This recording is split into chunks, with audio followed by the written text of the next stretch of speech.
ぜこんなことになるのか、その裏に隠された真実を先人の知恵ことわざから紐解いていきましょう。答えは動画の最後にわかりますよ。皆さんは信じられないような出来事に直面した時、開いた口が塞がらないという言葉を使ったことはありませんか？今日はこの日常的によく使われる言葉の背景について歴史を紐解きながら解説していきます。まずこの言葉の本来の意味を確認しておきましょう。開いた口が塞がらぬとは、あまりのことに呆れ返ってしまい、物も言えずポカーンと口を開けたまま閉じることさえ忘れてしまった状態を指します。この表現が文献に現れ始めたのは江戸時代の中期頃からだと言われています。意外なことにこの様子が具体的な絵や図として表現されるようになったのは明治時代以降のことでした。例えば明治39年、日露戦争に関する当時の新聞記事の中で、社会の情勢や人々の態度を皮肉を込めて描写する際に、この言葉が象徴的に用いられました。この言葉には単に驚くだけでなく、その対象に対する批判的なニュアンスが含まれやすいという特徴があります。そのため近代から現代に至るまで風刺的な文脈で非常に使い勝手の良い言葉として親しまれてきました。現代においてもその傾向は変わりません。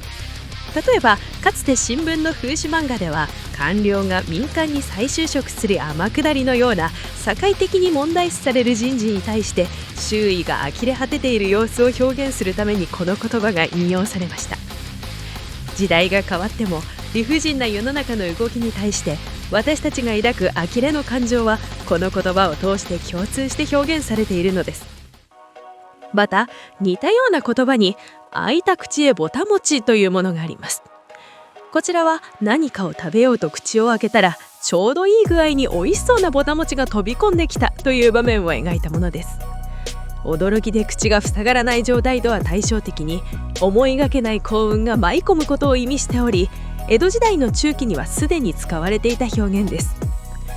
同じ開いた口を使いながらも、一つは呆れによる沈黙、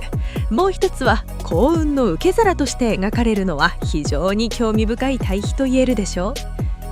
言葉の歴史を知ることで、私たちが何気なく使っている表現の裏にある当時の人々の皮肉やユーモアを感じ取ることができるのではないでしょうか。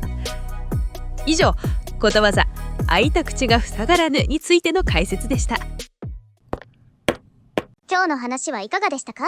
先人の知恵ことわざはまだまだ続きます。次回好奇心の図書館でお会いしましょう。またね。I know I've had my share of dead ends, it's a trend. Early mornings filled with regrets, bad feelings. Those days were fun, but now I hate it, I hate it. I never pinky swore on secrets, my lips sipped from anyone who ever loved me the same back. What's the point if you don't get that? I want it.